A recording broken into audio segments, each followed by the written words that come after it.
Oke, teman-teman Nusa Putra, kita berjumpa lagi dalam pertemuan berikutnya untuk mata kuliah teori organisasi. Pada pertemuan kali ini kita akan membahas macam-macam organisasi dari segi dan tujuan. Macam organisasi dari segi tujuan, ya, ada berbagai macam. Kita akan bahas dulu teorinya. Perkembangan ekonomi telah mendorong terbentuknya organisasi dalam berbagai bentuk, dari segi unit usaha maupun dari segi tujuan yang ada di sekeliling kita. Dapat diamati bahwa masing-masing unit usaha mempunyai karakteristik yang berbeda-beda, baik dari segi skala usaha untuk mencapai tujuan masing-masing organisasi, kepemilikan, permodalan, sampai tanggung jawab. Berdasarkan karakteristik yang berbeda tersebut, maka tiap unit usaha memerlukan pengelolaan yang berbeda pula. Setiap organisasi yang didirikan dapat bentuk organisasi niaga, seperti perseroan terbatas, atau PT, CV, joint ventura, FA Koperasi, Trust Kartel, Holding Company, organisasi regional dan internasional. Berbagai organisasi-organisasi tersebut memiliki karakteristik yang beraneka ragam yang dapat menghasilkan keuntungan dan kerugian masing-masing. Apabila kita ingin mendirikan suatu unit bisnis, maka kita akan memilih bentuk yang paling sesuai dengan kebutuhan dan kemampuan untuk mendapatkan tujuan dari unit bisnis atau organisasi tersebut. Keragaman bentuk organisasi yang ada dapat ketika kita membandingkan toko kelontong, supermarket, konsultan hukum, atau perusahaan otomotif. Masing-masing unit bisnis atau organisasi tersebut memiliki karakteristik yang berbeda-beda.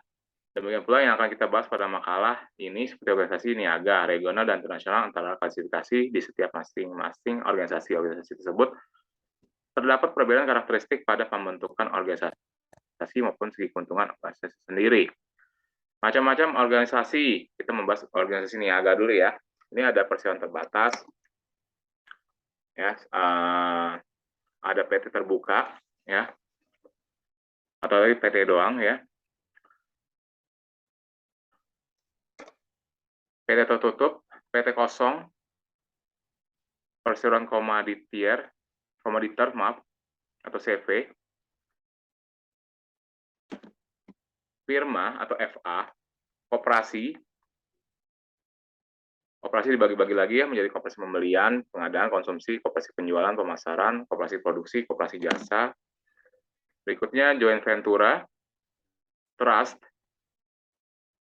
kartel, holding company, lalu organisasi sosial. Ya, organisasi sosial adalah sosial yang dibentuk oleh masyarakat, baik yang berbadan hukum maupun tidak berbadan hukum, yang berfungsi sebagai sarana partisipasi masyarakat dalam pembangunan bangsa dan negara. Sebagai makhluk yang selalu hidup bersama-sama, manusia membentuk organisasi sosial untuk mencapai tujuan tertentu yang tidak dapat mereka capai sendiri. Keberadaan lembaga sosial tidak lepas dari adanya norma dalam masyarakat, di mana nilai merupakan sesuatu yang baik, dicita-citakan dan dianggap penting oleh masyarakat. Oleh karenanya, untuk mewujudkan nilai sosial, masyarakat menciptakan aturan-aturan yang tegas yang disebut norma sosial. Nilai dan norma inilah membatasi setiap perilaku manusia dalam kehidupan bersama. Sekumpulan norma akan membentuk suatu sistem. Awalnya lembaga sosial terbentuk. Sekumpulan nilai dan norma yang telah mengalami proses institutionalization menghasilkan lembaga sosial. Organisasi regional dan internasional seperti APEC, IEC, ASEAN, PBB, NATO. Ya, kiranya itu yang akan kita bahas di pertemuan hari ini.